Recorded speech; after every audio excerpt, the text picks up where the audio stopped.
There we go. Welcome back, everyone, to the final session for our day 3 of the World Creativity and Innovation Week event. Thank you so much for joining us. Very excited to have with us this afternoon Gaby Riveros, and her presentation is Building Soulful Communities Through Sustainable Construction. So in this session, Artbox Modular founder Gaby Riveros will explore what international community looks like in the 21st century. As urban economies evolve, there is a growing disconnect between outdated housing models and the needs of urban workers. Current construction strategies ultimately lead to neglected neighborhoods, economic disadvantages, and environmental waste. We are facing a global housing crisis that will not be solved with traditional construction methods and city planning models. She'll share how innovative materials, sustainable construction, and integrative technology can be a foundation for deep connections and shared experiences around the globe, while also addressing long-term housing needs for many cultures and countries. By re-envisioning the meaning of home, we can create communities that bring life, connection, long-term economic sustainability to urban environments around the globe. Everyone, Gaby Riveros. Thank you, Wendy. Thank you so much for that incredible introduction. All right, let me go ahead and just share my screen and we can kind of get started. All right, can everyone see that? Looks great. Oh, great. Okay. So yeah, thanks, Wendy. So my name is Gaby Riveros, and I am the CEO and founder of Artbox Modular. I am absolutely excited and thrilled to be here today and just share with you some insight regarding, some different research and trends that are going on in the construction industry and how we are building, and to share a little bit about our secret sauce on how to build soulful communities. So I wanted to share right before we get started a little background about myself so you guys can be a little bit acquainted about me and my journey. So I'm actually from Venezuela, and I migrated here to the United States at the young age of 8. And it was during that time with my mom that I was able to experience a lot of the cultural differences. Um, it has definitely been my ultimate passion and intrinsically to just have a natural love for art and design.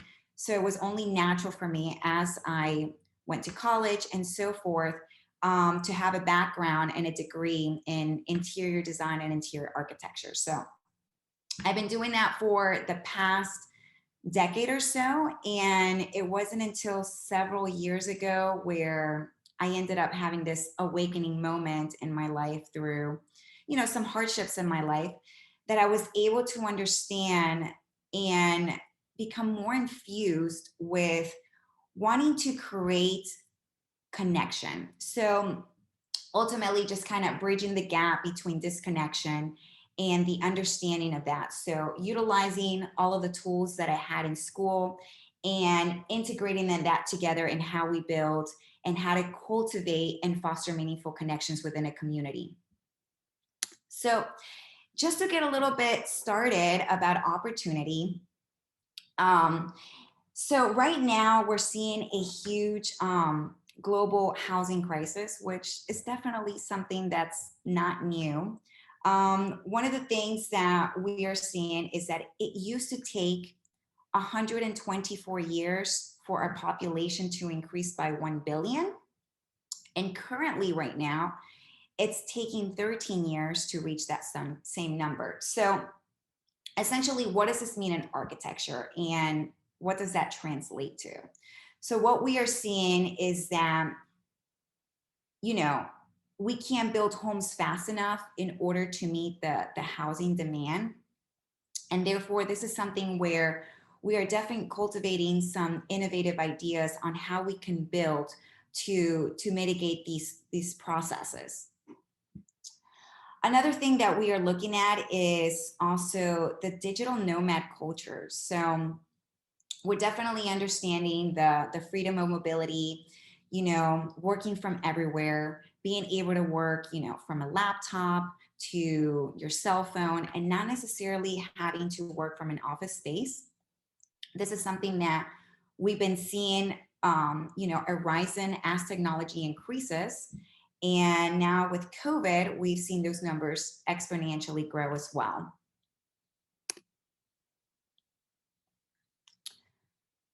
So WeWork.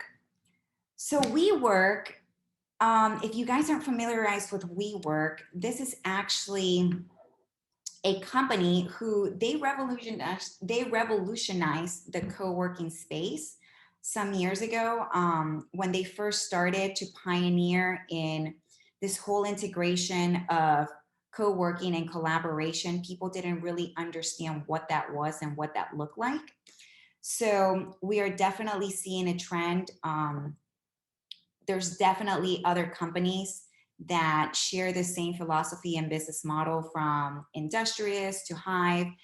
Even the office that I'm in today is a co-working space called Hyde House here in the Tampa, Florida region. So we're definitely also looking at a very similar revolution, but also within the residential living space as well.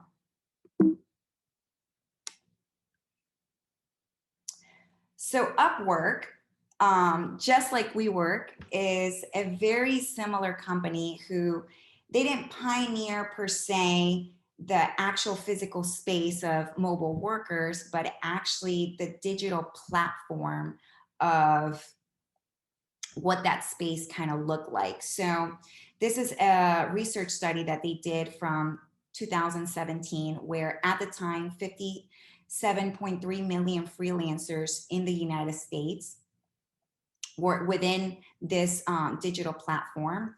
And that platform also grew in regards to technology integration and so forth. And right now, they definitely made some studies where they were implementing that by 2020, 50% of the population here in the United States would be freelancers. So, as you already know, COVID has definitely accelerated those times, and we've definitely seen those numbers grow as well. So, we're seeing a shift in the mobile culture, which is definitely shifting how we build and what our communities look like.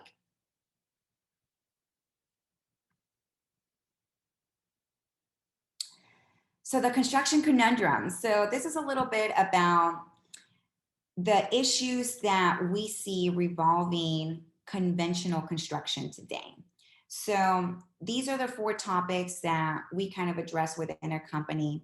The first and foremost, quality control. So a lot of the conventional construction does have quality defects, and that is just something that's due to external factors, from transportation to weather, labor shortages, and so forth.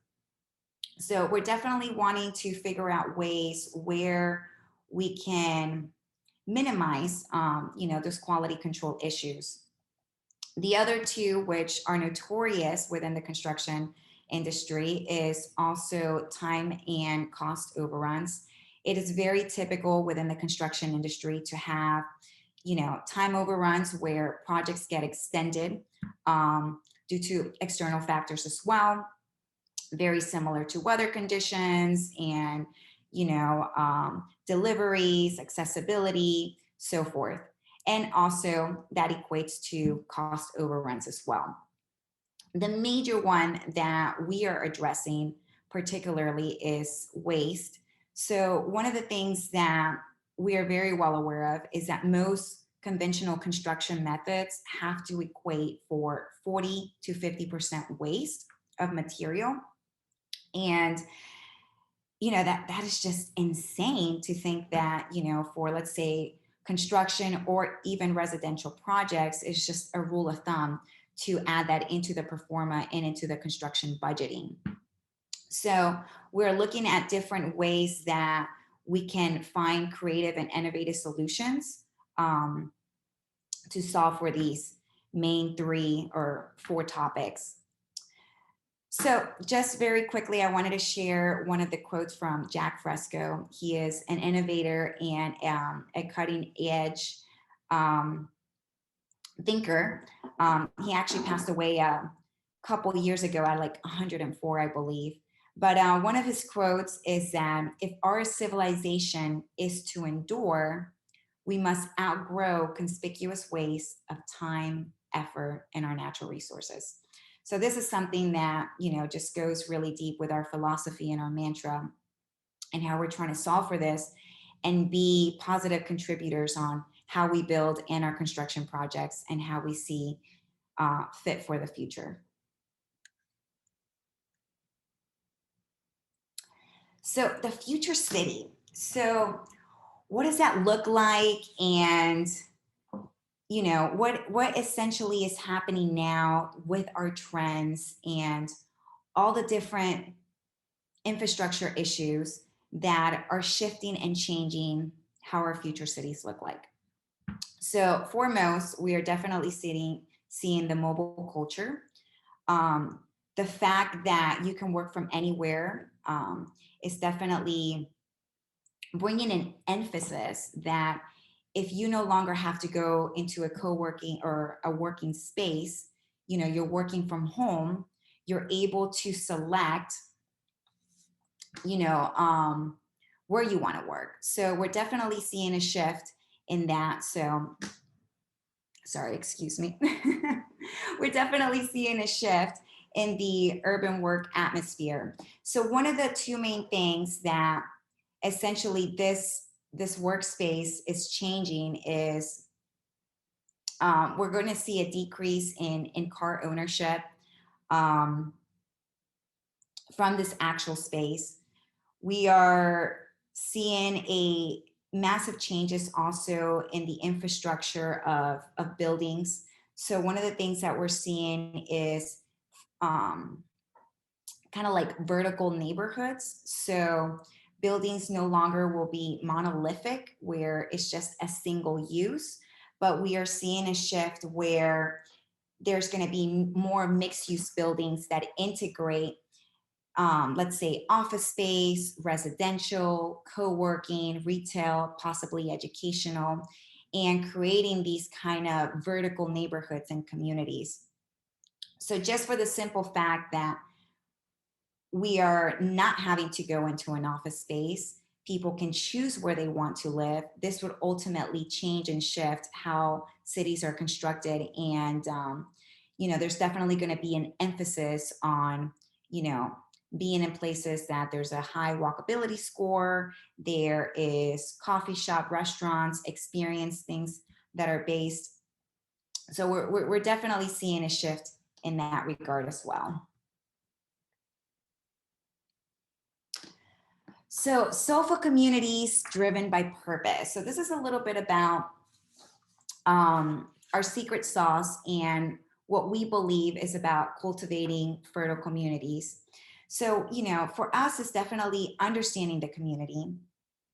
And what we're seeing is that as our workspaces shift, we are wanting to integrate co-living and co-working ambiance. And we do believe that this is what brings soul into a community as well, now that there is a shift in the workspace. Creating environments that spark inspiration, collaboration, and then also utilizing technology in order for us to build more efficiently and sustainably.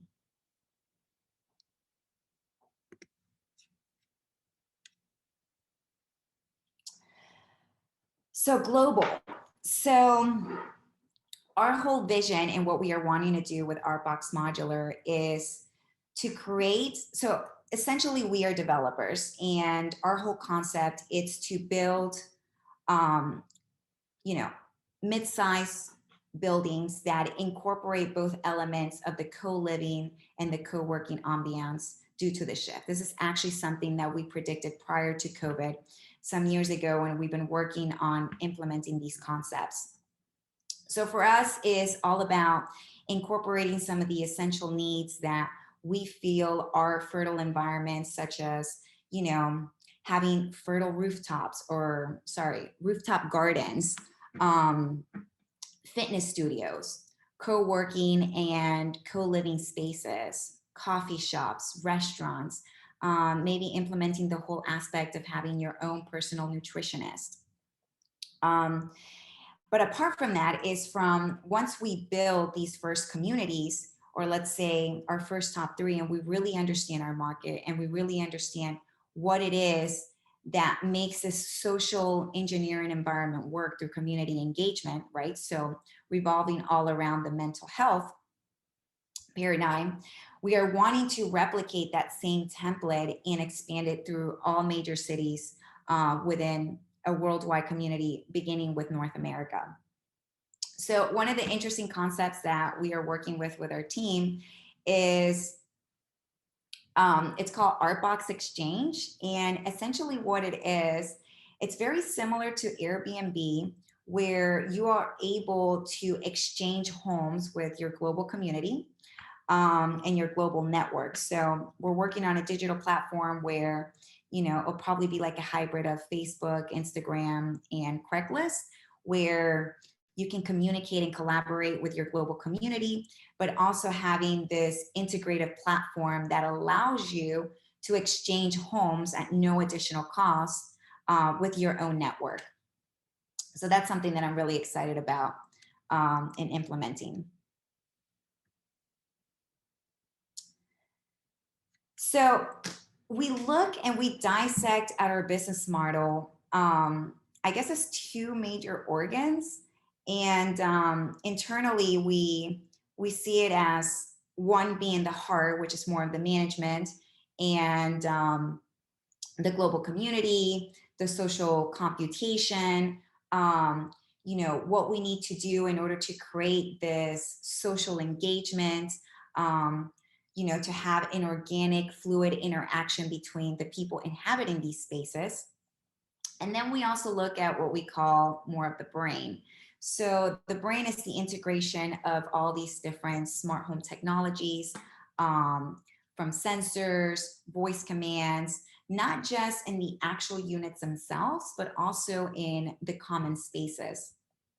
And apart from that, utilizing prefab architecture as our go-to method on constructing. So this allows us to be more sustainable, LEED certification, and also to be more mindful about our resources and how those are being used. So just to go a little bit more in depth about prefabricated architecture. So this is something similarly, like building homes the same way we build cars. So that's just kind of like the best example that I can kind of share to give a clear glimpse of what that looks like. So for those who are not aware of prefabricated architecture, so it's pretty much building in enclosed manufacturing facilities where you have pretty much a vertical process, an integrated vertical process where engineers, let's say architects, GCs, designers, they all work cohesively together for the same output. So it shifts dramatically in the way conventional construction does, but this allows for all of the teams to work together early on. So what we are seeing within the prefabricated architecture is that it's definitely gaining more momentum. It's not something that has just been invented, let's say, within the last 10 years, something that's been around for quite some time, but that we start seeing a lot more popularity. I would say most construction projects, even the conventional ones, have at least 10% of their project that is prefabricated. So the benefits to that is that, we are seeing higher quality control. Our particular project, 90% of it is actually being manufactured within these sites. And then it goes through a whole logistics process and transportation where it goes to the site, it gets assembled and erected, and then it goes through the final finishes, which equates to approximately 10%. So this allows to have minor disruptions in cities, allows for the fluidity of the project and everything happening within a controlled environment. So we're able to mitigate waste, create recycling, and also creating a safe environment for workers, which the main thing that we also have in mind is creating fast construction turnaround, which is massively huge. So let's say for conventional construction, it takes a year for the project to be delivered and completed. Through prefabricated architecture, we're able to save in time and that turnaround about 40 to 50% relatively. One of the other things that I wanted to share regarding some new innovative ideas and endeavors that we're taking on is a nutritional label for your home. So I kind of put a little bullet point here in the slide. So this whole idea revolves around the concept very similar to when you go to a grocery store and you select, you know, any item on the shelf and you obviously see what you're consuming. We're wanting to create something very similar and creating transparency in how we're building. So our nutritional label for your home is having transparency on how things are built, but also seeing the cost efficiencies just by utilizing solar panels, passive house design, and so forth. So here are some key items that we are looking to solve for, and that is custom lifestyle living. So curated, a la carte, you know, smart home technology. Each family, you know, has different needs. So we're definitely working on, you know, some different packages, working with the whole concept of bots and voice commands that could be integrated into this. The affordability factor. So by cutting down on waste, something that's not being added to the budget and the performance, we're also able to see an affordability factor that gets passed down to the homeowner. So that's definitely something proactive that we are working on. Freedom to move. This kind of works with the concept on the Airbnb and being able to interexchange with neighbors from around the world once our network expands and we become more of a ubiquitous brand. Being eco-friendly, sustainable, and the nutritional label for your home. So this is definitely a paradigm shift around, you know, just having transparency. I feel like there isn't enough transparency in the market today. And we're definitely wanting to come up with creative ways that we can create that transparency and that openness to homeowners and also educate them on how things are being built and how it's also creating this positive ripple effect to our environment. Fast construction, turnaround, that's also something that we are working with the prefabricated architecture, co-living and co-working. Vertical communities, this is definitely, you know, where we see trends going. And, you know, COVID, we feel that it hasn't only been a change, but it's been an accelerator into future times. And I would say it's accelerated our times by like 10 years. So one of the things that we are seeing is that, you know, this work shift environment and working from home, you know, is going to definitely grow the co-working space and what that platform is. So essentially, a lot of these communities are going to have that ambiance where you seamlessly transfer from one space to the other. So that's something that we're integrating into our communities and our buildings. We're even entertaining the whole aspect of having incubators for small startups, you know, in order to like ignite this cross-pollination of ideas and networking. And then of course, a worldwide community. It's not just about thinking global, but local, having both global and local considerations.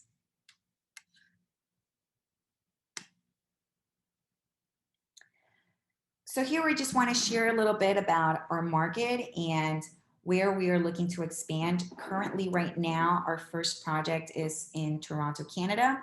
We are in the Scarborough region, next to the Bluffs, which is next to one of the Great Lakes.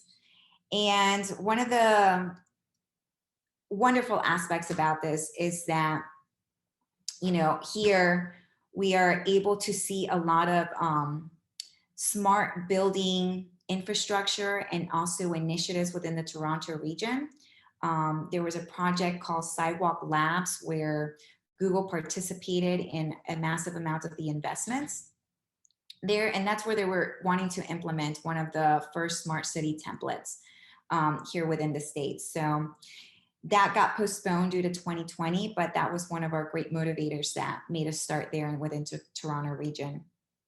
What you see here are some other markets that we're looking to expand to as well, from Atlanta, Tampa, Miami, Dallas, Houston, Denver, and so forth. So definitely infiltrating more of the North America market.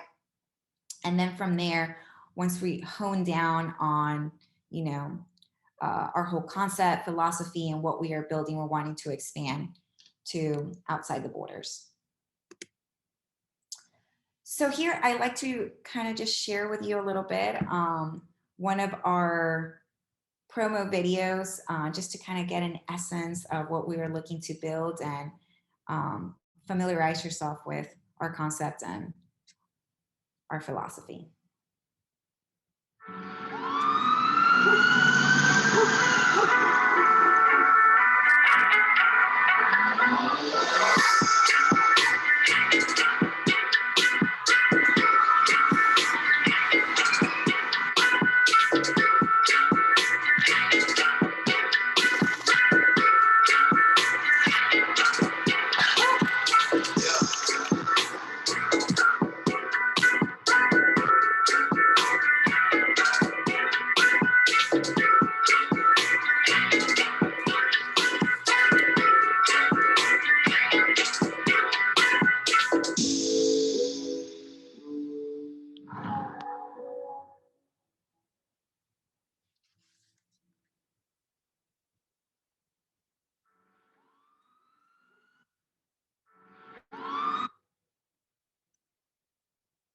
Shift to the next page.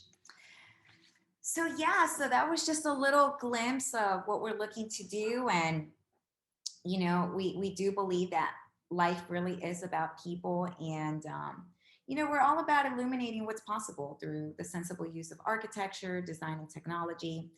And we definitely see that we need a paradigm shift in how we build. And I think architecture can be one of those conductor of change to bring that new era forth in our society for connection, collaboration, and also sustainable living. So here's some of my information, and I think if there's any questions on the chat or that I can answer. So, excuse me, sorry about that. This is so interesting. And actually, we had a question that was from the other presentation as well, Gabby, that when Gloria was speaking and the person had asked, and we didn't get time to the question, but it actually works very well here as well. She talked about the future of co-working spaces and visualizing those spaces. And so in watching this, what do you see? Do you think that this will be not only the trend, but are we going to see these types of spaces taking over? Well, I absolutely see the space expanding for co-working. Just when WeWork came out, people really did not understand, the popularity in this, and a lot of the business model just didn't make sense.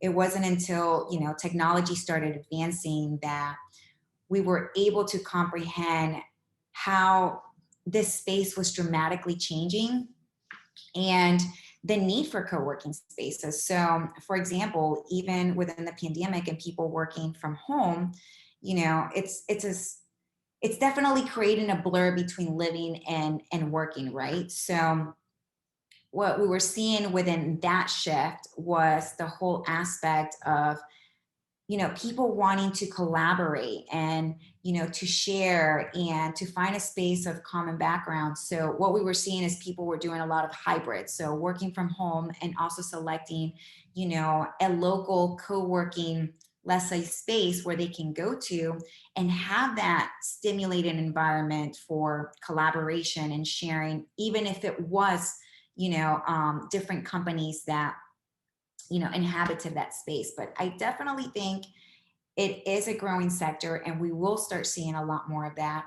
And, communities in the future, especially let's say mid to high rise buildings, will be vertical neighborhoods. They won't just be monolithic buildings, but they would, integrate different things that stimulate, that engagement and that interaction within the community.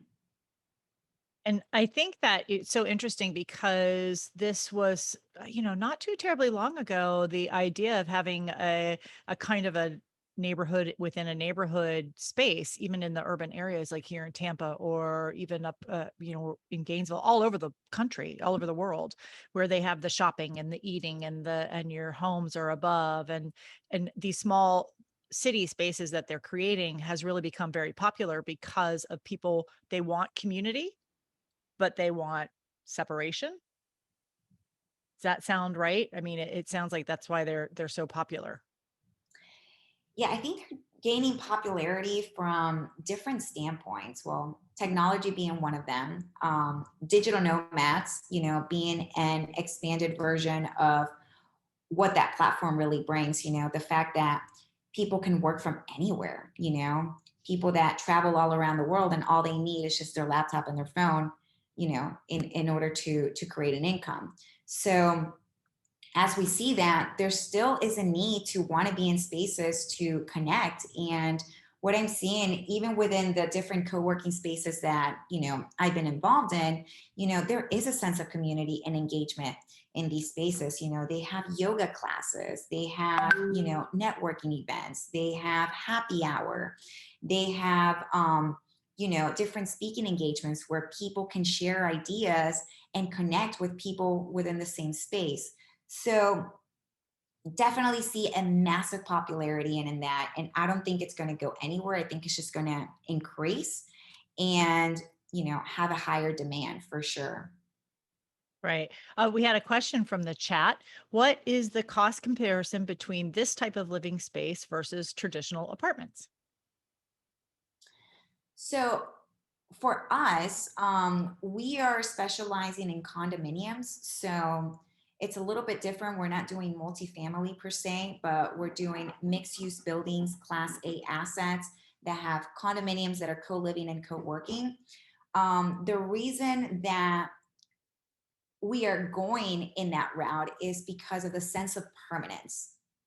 And it was through our studies because we're getting involved with sociologists and just really understanding the social computation of what these spaces bring is that permanence equates to a sense of belonging. And it's through the sense of belonging that brings community. So that's how we kind of just drifted apart from the multifamily and just apartments where it's more of, an influx of people coming in and out. And it's so interesting that you ask because we were also looking at Airbnb and studying that there was some communities around the world that were affected by this influx of just having so many Airbnbs where it affected the very fabric of those communities. So it was diminishing. So what was happening is that the people that lived in those communities really didn't have a sense of belonging because there were so many people coming in and out. So what we found is that over time, just because the vast amount of Airbnbs and not having permanence in these regions, people were moving out and choosing to move elsewhere where they could find permanence and this cohesive sense of belonging. So yeah, you're absolutely right. I don't know if I answered the question. We don't really deal with multifamily, but we deal more with condominiums and the sense of permanence um, of buying properties. Well, I think that the question really kind of could be for the same thing, and that spurred off something else. But so she was just basically asking the cost comparison between, is it more expensive now, for other words, to buy a place like what you're talking about that has all this community and all this built in versus if I'm just going to go down and buy a condo unit, in a building. No, not at all. So one of the things that we are doing, well, obviously it varies on many different factors. So, from location to amenities and all these different things, there's different class assets, class A being more in affluent areas, and then class B, class C, and so forth. So that also plays a variable factor on pricing. But ultimately, our goal is to integrate kind of like these vertical neighborhoods and make them feasible and accessible, um, not with a massive high price tag. So they are very comparable to market rates, either the same or lower. So two things that I thought of while I was watching your presentation and you were talking about the way building these communities and the housing shortage that's coming up and the number that you gave about the 1 billion people that were getting there so incredibly quickly now. And I look around where I live and where I've lived in the past and I see all these new buildings going up, new apartments, new condos, all these great new bills that are happening. And then you drive down the street and you find the half empty, you know, condo neighborhood or the half empty apartment building. And so I'm wondering what do you guys see as the future of kind of repurposing those other places? Does that make sense? Does it financially make sense to repurpose an old place that's already there? Or is it smarter just to build someplace new? So, okay, so you're saying, okay, so you're talking about more like the empty spaces of these locations. Well, it just depends. I mean, we're finding that there is a demand because of the population rise and we're not being able to build fast enough. But also these empty spaces of, let's say, construction, I think it has to do also with pricing. So sometimes developers, they want to, let's say, charge these very high prices for condominiums or even apartment complexes that don't meet the market. So that's why you see an influx of just having empty spaces and, either these developers selling off, let's say, their ultimate development or those portfolios that they have and rearranging in a way that's affordable for that market. So that might be some of the reasoning behind that. But yeah, I think it just depends, from case to case scenario. And I think that too, you're talking about the future of what this is. And of course, with COVID, everything kind of came to a grinding halt or people had to pivot. But I can really see where communities like this will be even more popular. The people were already feeling the need for this, as you were saying, with the Airbnb things. And there's just not that community there when you have such a transient population, people coming in and out so often. And it sounds like there may be a real opportunity here, especially coming out of COVID, where spaces like this offer so much to the people that live there. Yeah, no, absolutely. And, one of the examples that I was just thinking of when you were sharing that is, you know, so I come from Venezuela and the culture is very different where your neighbors are kind of like essentially your family, but that also derives from a sense of permanence where they live there all their lives. Here there's more of a moving aspect. So when my mom moved here to the United States and she started living in suburbia, even after 10 years of living in her neighborhood, she only knew two of her neighbors. So, there's definitely this lack of, connection between neighborhoods that I became very passionate about wanting to address and finding some creative solutions on how we can really focus not just on the structure, the aesthetics, the how it's built, right? But also understanding and putting emphasis on what it means to build these cohesive communities that integrate and infuse, let's say, that connectivity, that collaboration, that sharing, that sense of family and sense of belonging. So in architecture and design, because I've done this for so many years, our focus is yes, we want to build all these things, but it mainly revolves around aesthetics and functionality. And I think right now my main focus is not just that portion, but what it means to integrate these fluid, organic interactions between people. What stimulates that? So COVID, has definitely amplified how important mental health is and how important it is to have community and foster meaningful connections, not just these shallow connections, but things that bring meaning into our lives. And it's such an imperative piece. And I think the way we build today, and all developers, I would say most developers is more about, like, profits and revenues. And there really isn't this emphasis on, community. And I think that's what makes us different. And that's what's making our concept kind of shift and really address these current times and also where we are heading. Right. I agree. I agree. Gabby, if you want to stop sharing your screen, and then that will bring you up full screen because we're getting ready to say goodbye. But and I think that also the COVID as well. I think that the businesses are going to change the way that they do work. I think they've realized there's a lot of value in saving some money by having people maybe split, telecommute and working at home and coming to the office to maybe share office space and things like that. So I think that the sense of community, it may even become even more vital and important to us as the workers, is we're valuing being able to stay at home, but we also value being able to get out, but needing a place that allows us to do both. Yeah, I think there's definitely going to start, we're going to see more hybrids of Mhm. those two spaces and how it translates. And I mean, I think it's definitely a great shift as well, because we're seeing how the space is changing from more of a stoic professionalism type of working space to a more sensible and understanding that we're humans, and we have all these different needs, right? So I think there is some positive outcomes that are coming out of these times as well. I agree. I agree. But we're all in for, like I said before, we don't really know what the new normal is going to look like because we're not there yet. We're getting closer. We're getting closer. Well, Gabby, thank you so much for spending time with us today. This was an amazing presentation, so informative and so interesting. And the world is definitely changing. And it's so nice to know that there are great things on the horizon for how we are going to live it. I see myself as our children are growing older or getting older, and we're starting to think about what our lives are going to be like when our children leave. And it's kind of like, where do we want to go? We need to have community. I need to have community.